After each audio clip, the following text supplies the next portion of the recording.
नमस्कार दोस्तों, स्वागत है आपका हमारे YouTube चैनल विधिलॉजी पर। मध्य प्रदेश हाईकोर्ट के द्वारा horticulturist, junior judicial assistant and stenographer की जो पोस्ट है उसके लिए वैकेंसी जारी कर दी गई है 12 जुलाई 2021 के दिन।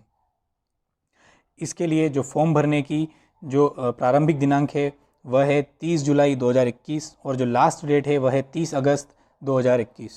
तो आपको पूरा यहाँ पर 1 महीना दिया जा रहा है फॉर्म फिल करने के लिए। और इसके साथ ही यदि फॉर्म फिल करते समय कोई गलती हो जाती है, त्रुटि हो जाती है, तो उसे सुधारने के लिए भी यहाँ पर स्पेशल टाइमिंग दी गई है। यानी कि जो आपकी फॉर्म की लास्ट डेट है उसके बाद 3 सितंबर से लेके 5 सितंबर 2021 तक अगर कोई फॉर्म में गलती हुई है तो उसे आप यहाँ पर सुधार सकते हैं। इसकी जो एग्ज़ाम डेट है वह भी यहाँ पर अनाउंस नहीं की गई है, लेकिन मोस्ट प्रोबेबली ये जो एग्ज़ाम होगी यह सितंबर एंड में हो सकती है। तो इसके लिए आप प्रिपरेशन स्टार्ट कर दीजिएगा। अब बात करते हैं कि इसके अंदर क्या सिलेबस है, क्या क्वालिफिकेशंस ज़रूरी है, क्या एलिजिबिलिटी क्राइटेरिया है, इसका सेंटर कहाँ पर आएगा, इसके अंदर कितनी फ़ीस है, वो सब के बारे में। तो सबसे पहले इसकी जो सबसे प्रमुख कंडीशंस हैं उसके बारे में बात कर लेते हैं कि जो रिक्त पद हैं उसके लिए भारतीय नागरिक होना आवश्यक है, जैसा कि सभी एग्ज़ाम में है। अब बात करते हैं इसके पार्ट ए में, जिसमें बताया गया है कि जो पद हैं, जितनी संख्या जो पोस्ट आई है उनके बारे में। तो हॉर्टिकल्चरिस्ट के लिए यहाँ पर टोटल 3 पोस्ट है, उसमें से 2 जनरल के लिए और 1 एसटी कैटेगरी के लिए। सेकंड नंबर पर है जूनियर जुडिशियल असिस्टेंट, इसके लिए 25 पोस्ट, टोटल जो है यहाँ पर 54 पोस्ट हैं, लेकिन उसमें डिविडेशन कुछ इस प्रकार है कि 25 + 2 जो है वो जनरल के लिए है। जो यहाँ पर 2 पोस्ट जनरल में है वो फिजिकली हैंडीकैप्ड के लिए है। इसके साथ ओबीसी के लिए यहाँ पर 8 पोस्ट है, एससी कैटेगरी के लिए यहाँ पर 8 + 1 पोस्ट है और एसटी के लिए यहाँ पर 10 पोस्ट है। तो इस प्रकार यहाँ पर टोटल 54 पोस्ट है जूनियर जुडिशियल असिस्टेंट के लिए। स्टेनोग्राफर के लिए यहाँ पर 2 पोस्ट जनरल में है, 1 पोस्ट एससी में है और 1 पोस्ट एसटी में है, यानी टोटल 4 पोस्ट। ये जो है इसका कितनी पोस्ट के लिए ये वैकेंसी आई है उसके बारे में यहाँ पर डिस्क्रिप्शन है। अब बात कर लेते हैं कि इसके अंदर क्या क्या शैक्षणिक अर्हता है, कौन सी पोस्ट के लिए अगर आपको फॉर्म भरना है तो क्या आपके पास एजुकेशनल क्वालिफिकेशन होना चाहिए। तो सबसे पहले अगर हम बात करें हॉर्टिकल्चरिस्ट के लिए तो यहाँ पर आपको ग्रेजुएट इन हॉर्टिकल्चर या फिर ग्रेजुएट इन एग्रीकल्चर होना चाहिए विद स्पेशलाइजेशन इन हॉर्टिकल्चर। यानी कि जो हॉर्टिकल्चर जो विषय है उसके अंदर आपके पास ग्रेजुएशन होना चाहिए, स्नातक होना चाहिए, या फिर एग्रीकल्चर के अंदर आप स्नातक हो, लेकिन ऐसे स्नातक के अंदर आपकी हॉर्टिकल्चर जो है एक सब्जेक्ट उसके अंदर स्पेशलाइजेशन एग्रीकल्चर में होना चाहिए। तो ये इसकी एक जो है यहाँ पर कंडीशन लिख दी है, जिनके पास ग्रेजुएशन है वही यहाँ पर हॉर्टिकल्चरिस्ट का फॉर्म फिल कर पाएंगे। इसकी जो आयु सीमा है वह 1 जनवरी 2021 से गणना की जाएगी, इसे आप मेंशन कर लीजिएगा, क्योंकि अभी जो पिछली पोस्ट निकाली गई थी उनमें 1 जनवरी 2022 से गणना हो रही थी आयु की, लेकिन यहाँ पर 1 जनवरी 2021 से हो रही है। और इसकी जो आयु सीमा है वह है 18 वर्ष से लेकर 35 वर्ष तक के जो कैंडिडेट्स हैं वो यहाँ पर फॉर्म फिल कर सकते हैं।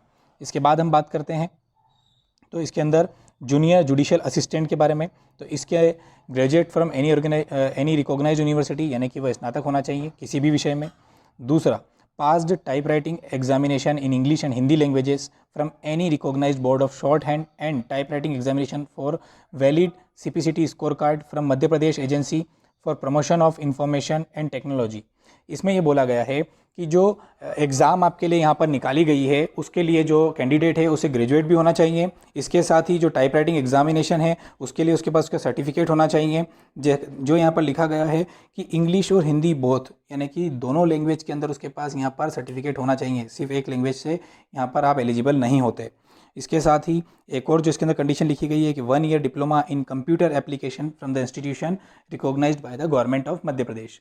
तो जो 1 ईयर डिप्लोमा सर्टिफिकेट है वह भी यहाँ पर होना चाहिए। तो ये तीनों चीज़ें अगर आपके पास हैं तो आप जूनियर जुडिशियल असिस्टेंट का फॉर्म यहाँ पर भर सकते हैं। इसका जो पे ग्रेड दिया हुआ है वो 5200 रुपये से लेकर 20,200 रुपये का जो है यहाँ पर ग्रेड पे है, लेकिन 7 पे कमीशन के अकॉर्डिंग जो है यहाँ पर आपको इसका पेमेंट मिलने वाला है। इसकी भी जो आयु सीमा है वो 18 वर्ष से लेकर 35 वर्ष तक है। तो यहाँ याद रखिएगा कोई और वाला शब्द यहाँ नहीं दिया गया है, सब चीज़ें यहाँ पर कंपलसरी है जो यहाँ लिखा गया है। थर्ड नंबर पे बात करते हैं स्टेनोग्राफर की। तो स्टेनोग्राफर के लिए graduate from any recognised university, यानी कि ये भी ग्रेजुएट होना चाहिए। English shorthand exam passed with speed of 80 words per minute from MP board institution recognised by MP government. इसके साथ ही valid CPCT score card from MP agency for promotion of information technology और any other agency institution recognised by the MP government. तो ये 3 चीज़ें यहाँ पे compulsory है, लेकिन अगर आपके पास सीपीसीटी का स्कोर कार्ड नहीं है तो इसके लिए यहाँ पर और में दिया गया है कि 1 ईयर डिप्लोमा कोर्स पास इन कंप्यूटर एप्लीकेशन, यानी कि अगर आपके पास कोई जो है कंप्यूटर एप्लीकेशन का DCA, PGDCA या कोई अदर कोर्स अगर आपने किया है तो वो यहाँ पर आप वैलिड रहेंगे, यहाँ पर आप इसके लिए एलिजिबल रहेंगे। जैसा कि हमने ऊपर देखा उसमें कोई और वाला सिस्टम नहीं है, वहाँ आपको वो तीनों चीज़ें चाहिए, लेकिन यहाँ आपको और का सिस्टम दे दिया है। लेकिन इन सब में एक इम्पॉर्टेंट कंडीशन है, वो भी हम देखते हैं। लेकिन इसकी जो आयु सीमा है वो 18 वर्ष से लेकर 40 वर्ष तक की है, बाकी दोनों में 18 वर्ष से लेकर 35 वर्ष तक है। इसके साथ ही जो तीनों पोस्ट है उसके लिए ग्रेजुएशन कंपलसरी है, यानी कि ग्रेजुएशन होगा तभी आप इसके अंदर अप्लाई कर सकते हैं। इसके बाद इसमें नीचे लिखा हुआ है कि 7वें वेतनमान के अनुसार जो है यहाँ पर पे स्केल होगी। इसके साथ हम बात करते हैं तो जो ये अर्हताएँ जो बताई गई हैं वह उनके पास कंपलसरी होना चाहिए जो फॉर्म भर रहे हैं। लेकिन ये जितनी भी यहाँ पर क्वालिफ़िकेशन बोली गई है, ये जिस दिन आप फॉर्म भर रहे हैं उसके अंतिम तारीख तक आपके पास इसकी जो है कंप्लीशन ऑफ डिग्री या कंप्लीशन ऑफ सर्टिफिकेट होने चाहिए। ऐसा नहीं है कि आप रनिंग में हैं तो आप इस जो एग्ज़ाम है इसके लिए एलिजिबल नहीं होंगे। इसके साथ ही एक और इम्पॉर्टेंट बात यहाँ जो मेंशन की गई है स्पेशली, कि किसी के भी पास BA, BCom या BSc में एक विषय के रूप में कंप्यूटर साइंस लेकर अगर वो उत्तीर्ण हुए हैं, यानी कि अगर आपने कोई ग्रेजुएशन की है और उसमें एक सब्जेक्ट के तौर पर कंप्यूटर साइंस था, तो इसका मतलब ये नहीं है कि आपका जो है कंप्यूटर डिप्लोमा हो गया है या आप कंप्यूटर में क्वालिफिकेशन रखते हैं। अलग से आपको यहाँ पर जो है डिप्लोमा होना ज़रूरी है। तो ये यहाँ पर उन्होंने क्लियर लिख दिया है, मेंशन किया है, इसलिए आप इसे याद रखिएगा कि ये चीज़ आपको यहाँ पर स्पेशल होना चाहिए, तभी आप फॉर्म फिल कर पाएंगे। बात करें तो यहाँ पर आरक्षण संबंधी जो महत्वपूर्ण टिप यह है कि मध्य प्रदेश के बाहर के जितने भी एप्लीकेंट्स हैं वह आवेदन पत्र में अपनी जो श्रेणी है वह अनारक्षित या अनरिजर्व्ड सिलेक्ट करेंगे। केवल मध्य प्रदेश के जो मूल निवासी हैं, डोमिसाइल हैं, वही जो हैं आवेदन पत्र में अपनी जो श्रेणी है वह अंकित कर सकते हैं। यानी कि जो बाहर के जितने भी कैंडिडेट्स हैं वह यहाँ पर जो है अनरिजर्व्ड के अंदर ही काउंट किए जाएंगे। इसके साथ ही इसके अंदर जो और नियम है उसके बारे में बात कर लेते हैं।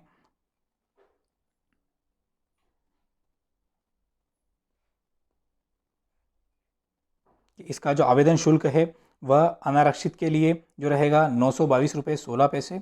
इसके साथ ही जो आरक्षित वर्ग है, केवल मध्य प्रदेश के जो मूल निवासी है या फिर जो दिव्यांग या विकलांग आवेदक हैं उनके लिए जो शुल्क रहेगा वो 722 रुपये 16 पैसे। जैसा कि DLO के एग्ज़ाम के लिए है वैसा का वैसा ही यहाँ पर भी दिया गया है। इसके साथ ही यदि हम बात करें तो इसकी जो ऑनलाइन एग्ज़ाम के लिए आपको जो फॉर्म भरना है वो आप खुद भी भर सकते हैं। जो इसकी वेबसाइट है उसके माध्यम से उसकी जो डिटेल्स है इस जो इनका नोटिफिकेशन आया है इसके अंदर दी गई है। आप चाहें तो इसे देख सकते हैं, 5वें नंबर के पेज पर दी गई है। इसका जो PDF है वो हम हमारे टेलीग्राम चैनल पर पोस्ट कर देंगे और जो टेलीग्राम चैनल की लिंक है वह इस वीडियो के डिस्क्रिप्शन बॉक्स में दी गई है। इसके बाद अगर हम बात करें परीक्षा योजना की, जो कि सबसे महत्वपूर्ण है, तो जो हॉर्टिकल्चरिस्ट का पद है उसके लिए जो परीक्षा होगी वो 2 चरणों में आयोजित होने वाली है। पहली एक ऑनलाइन एग्ज़ाम होगी जो कि 100 नंबर की होगी और दूसरा एक इंटरव्यू होगा जो कि 30 अंक का होगा। अब जो 100 अंक की एग्ज़ाम होगी इसके अंदर 100 प्रश्न पूछे जाने वाले हैं।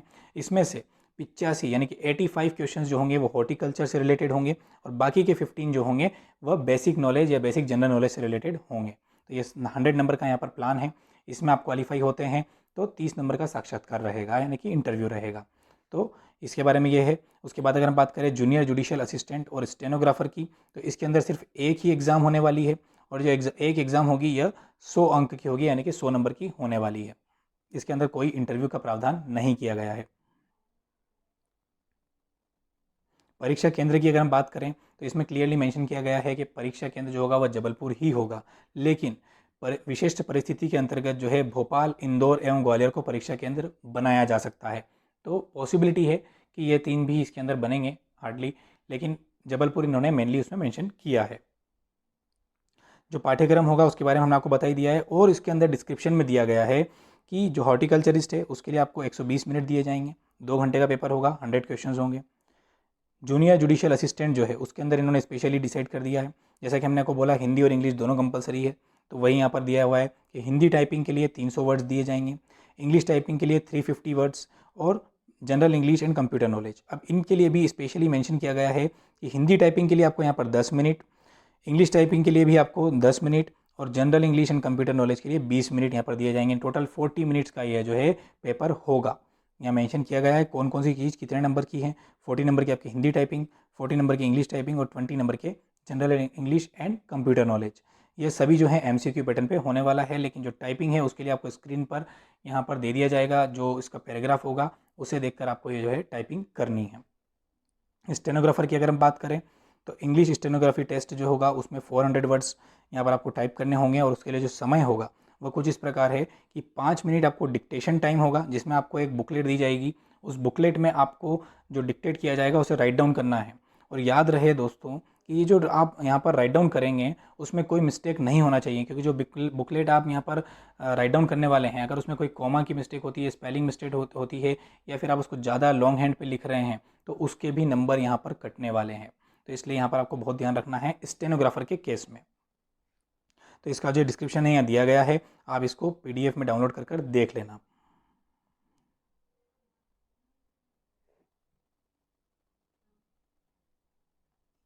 ये इसकी जो डिस्क्रिप्शन बॉक्स है यहाँ पर सब इसमें दिया गया है कि कौन कौन सी चीज़ों के लिए आपको कितना समय दिया जाएगा और कितने मार्क्स यहाँ पर कटने वाले हैं। इसके अंदर एक और इम्पॉर्टेंट बात है कि जो स्टेनोग्राफर है उसमें शॉर्ट हैंड राइटिंग, यानी कि जब डिक्टेट किया जाएगा और अगर आपकी जो बुकलेट है उसके अंदर 50 से ज़्यादा मिस्टेक निकलती है, चाहे वो कॉमास की हो, स्पेलिंग्स की हो, किसी भी चीज़ की, तो 50 से ज़्यादा अगर मिस्टेक निकल जाती है तो ऐसा मान लिया जाएगा कि नंबर आपके 0 हैं। तो इसलिए आपको यहाँ पर थोड़ा ज़्यादा ध्यान रखना है।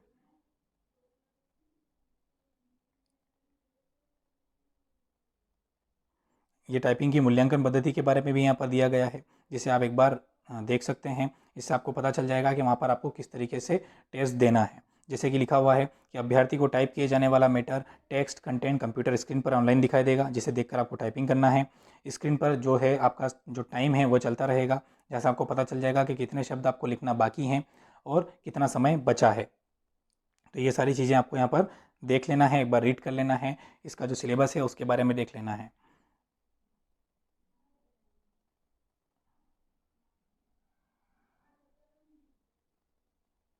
आवेदन पत्र जो होगा वह समस्त दस्तावेजों की स्वप्रमाणित छायाप्रतियों एवं यानी कि फोटोकॉपीज 2 नवीन कलर फोटोग्राफ के साथ अपनी कैटेगरी सहित लिफाफे के ऊपर स्पष्ट रूप से जिस पद हेतु आप आवेदन भेज रहे हैं अंकित करते हुए प्रेषित किया जाना आवश्यक होगा।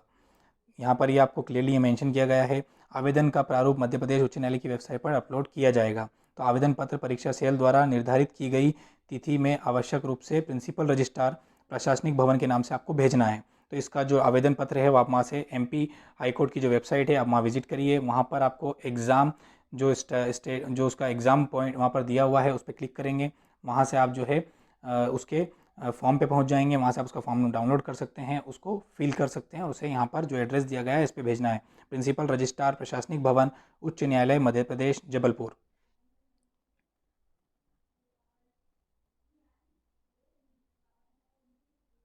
इसका जो हॉर्टिकल्चरिस्ट का जो इंटरव्यू होने वाला है वह जबलपुर में होगा, जो कि 30 अंक का है।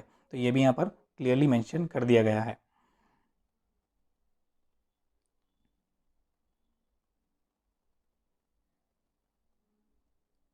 दोस्तों यह था इसका पूरा जो है नोटिफिकेशन कि इसकी एग्ज़ाम कब होने वाली है। उसके बारे में हम आपको टेंटेटिव डेट बताई है कि सितंबर एंड में पॉसिबल है कि एग्ज़ाम हो जाएगी। अगर आपके पास ये सारी क्वालिफिकेशन है, आप ग्रेजुएट हैं, आपके पास हॉर्टिकल्चर में डिग्री है, और इसके साथ ही अगर आप अगर स्टेनोग्राफर और जूनियर जुडिशियल असिस्टेंट की बात करते हैं तो उसके लिए यदि आपके पास कंप्यूटर में डिप्लोमा है, और अगर आपके पास जो है टाइपिंग और CPCT का सर्टिफिकेट है और ग्रेजुएशन है, तो आप इसके लिए अप्लाई कर सकते हैं। लेकिन एक इम्पॉर्टेंट बात कि जब आप एग्ज़ाम के लिए फॉर्म फिल कर रहे हैं तब तक जो है आपकी इसमें ग्रेजुएशन या जो भी इसमें कंडीशंस जो क्वालिफिकेशंस मांगी गई है वो पूरी हो जाना चाहिए। तो अगर आप ये सब क्वालिफाई करते हैं तो 30 तारीख से यानी कि 30 जुलाई से इसका फॉर्म फिल स्टार्ट होगा, तो आप तब इसका फॉर्म फिल कर सकते हैं। और कोई अगर आपको इसमें डाउट लग रहा है तो आप हमसे कमेंट सेक्शन में पूछ सकते हैं। इसका जो PDF है वह टेलीग्राम चैनल पर अपलोड किया जा रहा है, उसकी जो लिंक है वह इस वीडियो के डिस्क्रिप्शन बॉक्स में दी गई है, आप वहाँ से उसे डाउनलोड कर सकते हैं। Thank you for watching.